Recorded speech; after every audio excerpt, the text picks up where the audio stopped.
Hari serial number 2164 Mahabharata શાંતિ પર્વ વિનીતમાન મોહશ્ચ દુષ્ટ saga વિવર્જિતઃ વિજ્ઞાત બ્રહ્મ તત્વશ્ચ નિર્વાણમુપપદ્યતે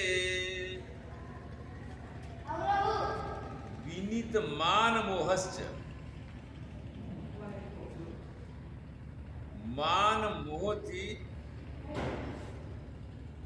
દૂર રહી વિનીત એટલે સરળ નમ્ર સ્વભાવવાળા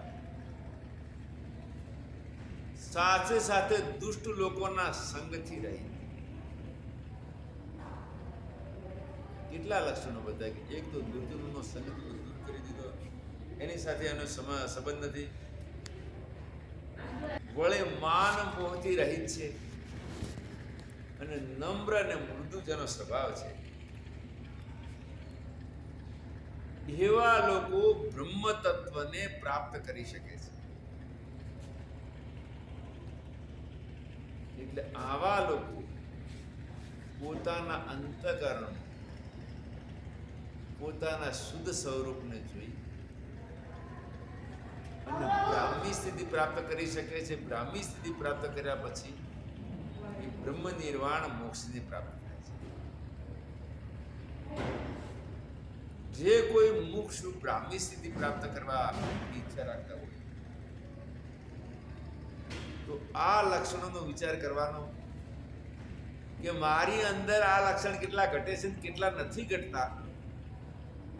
ઘટતા એના માટે પોતે પ્રયત્ન કરી અને આ લક્ષણોના અનુરૂપ બની. કારણ કે થોડી પણ કમી હોય તો પણ પૂર્ણતાની પ્રાપ્ત થતી નથી. એટલે પરમાત્માની ભક્તિ માટે અહીં પ્રેરણા કરે છે. શુક્લ અજુર્વેદમાં કહે છે જન્મે છિદ્રં ચક્ષુષો હૃદયસ્ય મનસો વાતિ ત્રિણમ બૃહસ્પતિર મેતદ ધાતુ સન્નો ભવતુ ભુવનસ્ય જસ્પતિ. છિદ્ર મતલબ કમજોરી. ભગવાનને પ્રાર્થના કરે છે કે હે પરમાત્મા મારી જે કમીઓ અને કમજોરી છે એને આપ દૂર કરી અને મને તમારા પરમ તત્વની પ્રાપ્તિ કરાવો. સિરિયલ નંબર 2165 મહાભારતના શાંતિ પર્વમાં કહે છે અનિત્યમ યૌવનમ રૂપમ જીવિતમ દ્રવ્ય સંચય ઐશ્વર્યમ પ્રિય સંવાસો મૂહ્યત્રેતત્ર ન પંડિતઃ. અનિત્યમ યૌવનમ રૂપમ. યૌવન એટલે સમય અનુસાર યુવાની જઈને વૃદ્ધાવસ્થા આવવાની. આજે એક મહારાજ સાહેબને મળેલા 29 વર્ષથી અને 29 વર્ષે અમે એકબીજાને પૂર્વકાલીન મળ્યા હતા એવા પરિચય આપવાથી મૂકી છે. કારણ કે એ વખતે મેં બંને યુવાન હતા. સમય અનુસાર યુવાવસ્થા જતી રહી. યુવાવસ્થા જતા વાળ પણ સફેદ થયા. એટલે રૂપની અંદર પણ વિકૃતિ આવી. કારણ કે શરીર 6 વિકારનું છે. એટલે યૌવન રૂપ અને સાથે સાથે ધનનો સંચય. ધનનો સંચય ક્યારેક પડતી તો ક્યારેક ચડતી આવે. આ પણ નિત્ય નથી. સાથે સાથે ઐશ્વર્યમ પ્રિય સંવાસો.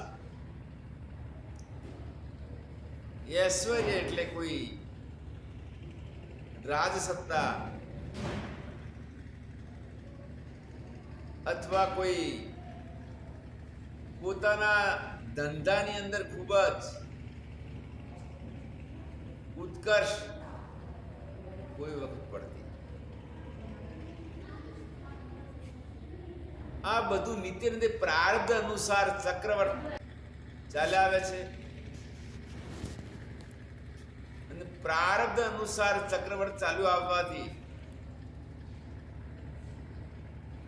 એની અંદર વિદ્વાન લોકો શાસ્ત્ર વેતા મોહ પામતા નથી. એની અંદર મોહિત થતા નથી.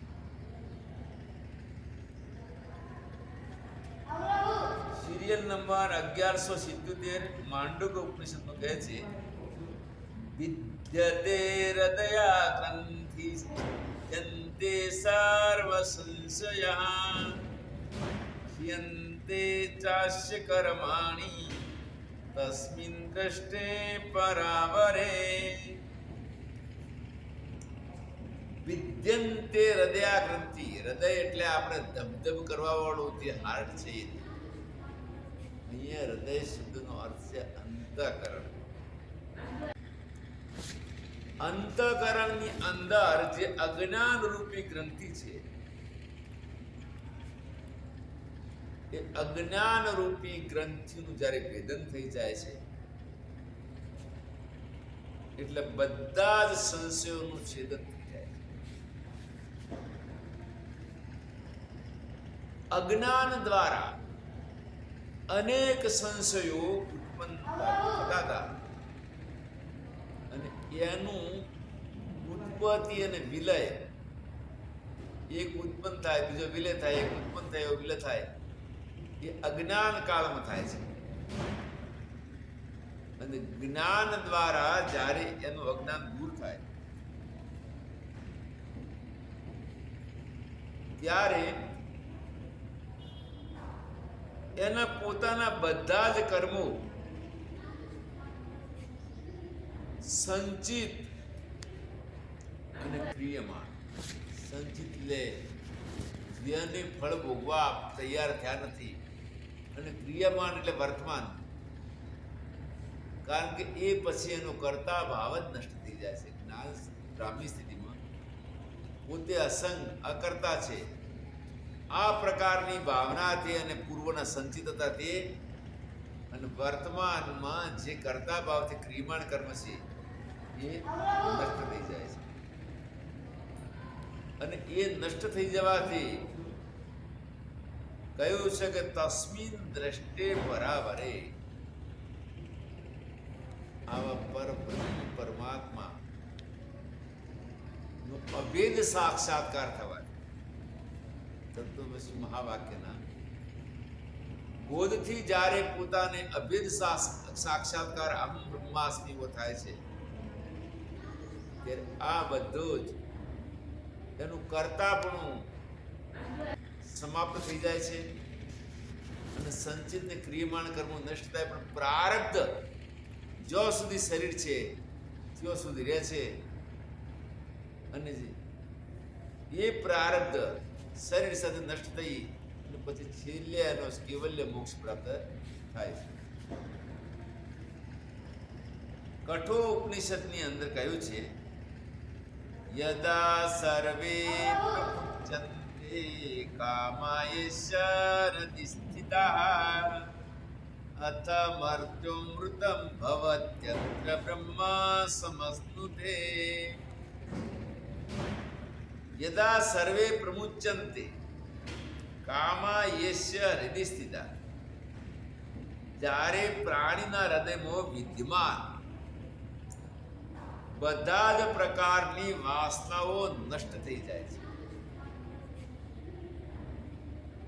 પ્રાણીઓના હૃદયમાં તમામ પ્રકારની વાસનાઓ એટલે જુદા જુદા વિષયોની પ્રાપ્ત કરવાની એ તમામ ઈચ્છાઓ જ્યારે પૂરી થઈ જાય છે, જેમ કે પ્રજયાતિ યદા કામાન સર્વાન પાર્થ મનોગતા, મનની અંદર રહેલી બધી જ ઈચ્છાઓ પૂર્ણ થઈ જાય અથવા સમાપ્ત થઈ જાય ત્યારે પોતે સ્થિત પ્રજ્ઞ કહેવાય છે. એટલે તમામ પ્રકારની જ્યારે ઈચ્છાઓ,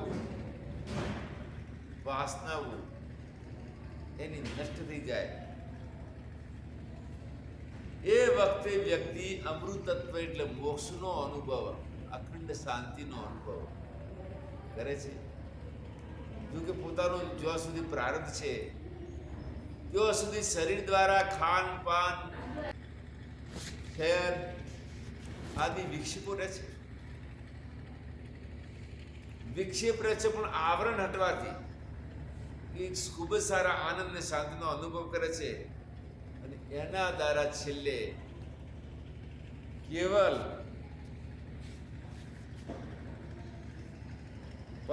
બ્રહ્મ પરમાત્માને પ્રાપ્ત થઈ અને કેવલ્ય મોક્ષને પ્રાપ્ત થાય છે.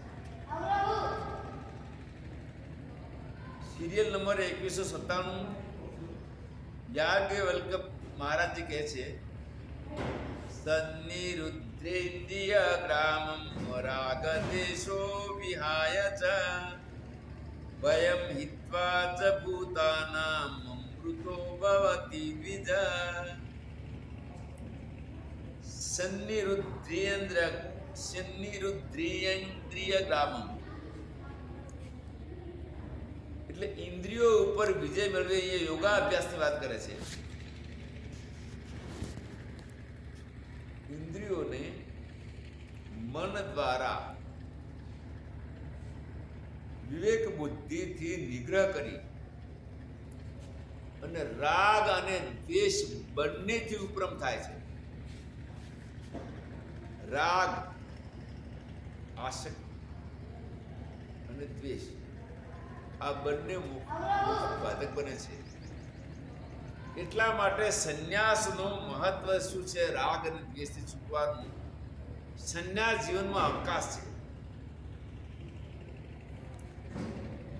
તો રાગ દ્વેષથી મુક્ત થવા માટે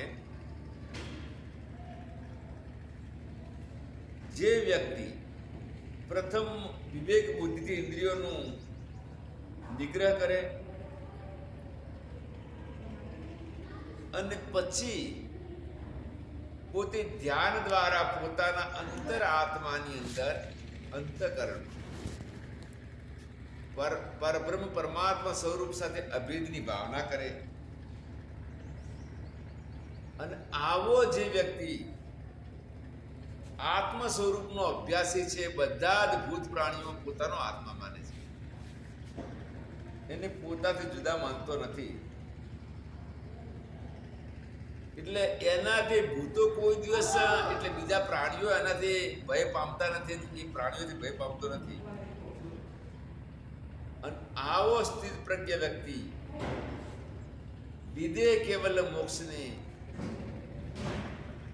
પ્રાપ્ત કરી શકે છે. એમાં એને કોઈ અવરોધ આવતો નથી. સિરિયલ નંબર 2203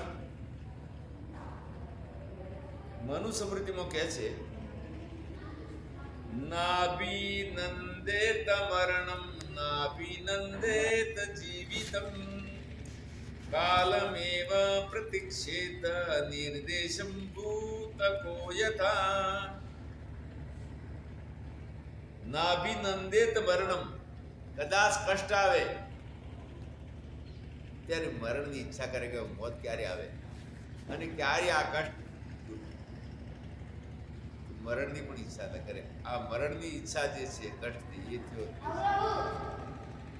અને જીવનનો અભિનિવેશ ન રાખે. કારણ કે પ્રારબ્ધ અનુસાર સમય આવશે એટલે શરીર જતું રહેશે. માટે આ શરીર પ્રારબ્ધ અનુસાર લાંબા સમય રહે કે તરત જ જતું રહે, એટલે એના માટે વધારે જીવવાનો અભિનિવેશ ન રાખે અને સાથે સાથે કષ્ટ આવે તો મરવાની પણ ઈચ્છા ન કરે. પરંતુ વર્તમાન કાળની અંદર પોતે વિવેક વૈરાગ્યવાન રહે. જેમ કે નોકર છે શેઠની ઈચ્છાની રાહ જોતો હોય છે કે મને શેઠ શું ઈચ્છા આજ્ઞા કરશે તો શું કામ કરું. તો નોકર જેમ શેઠની આજ્ઞાની પ્રતીક્ષા રાખે છે, એમ પોતે મોક્ષાત્મા મુમુક્ષુ વ્યક્તિ કાળની પ્રતીક્ષા કરે. મરવાની ઈચ્છા અને જીવવાની ઈચ્છા બંને પણ મોક્ષમાં બાધક છે.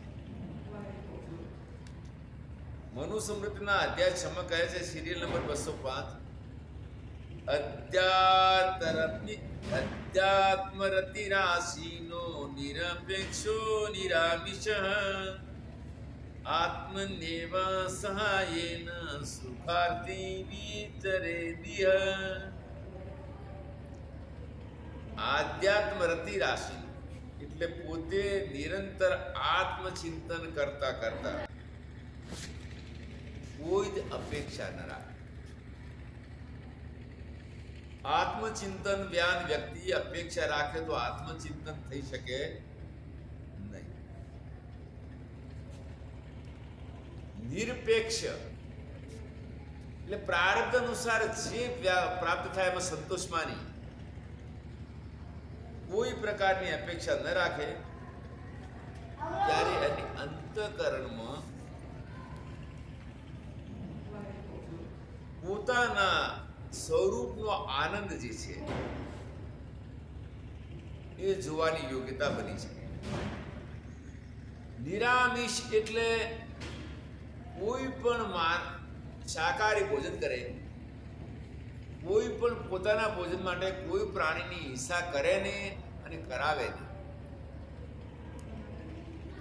કારણ કે કોઈ પણ પ્રાણીની હિંસા કરવી એ યોગ્ય નથી. કારણ કે પ્રાણ પ્રશ્ન માટે આપણે શાકાહારી વસ્તુ ખૂબ જ છે એટલા માટે નિરામિષ બતાવ્યું. અને પોતાના આત્મન્ય સહાયને એટલે અંતઃકરણની સહાયતાથી ખૂબ જ સારો શાંતિ અને આનંદનો અનુભવ કરી અને વિચરણ કરે, એટલે પોતાના જીવનને શપિત કરે. આવા આનંદપૂર્વક પોતાના જીવનને શપિત કરવું જોઈએ. હરિઓમ તત્સત. અહીંયા વિવેક પ્રશંસા 30મો અધ્યાય સમાપ્ત થાય છે.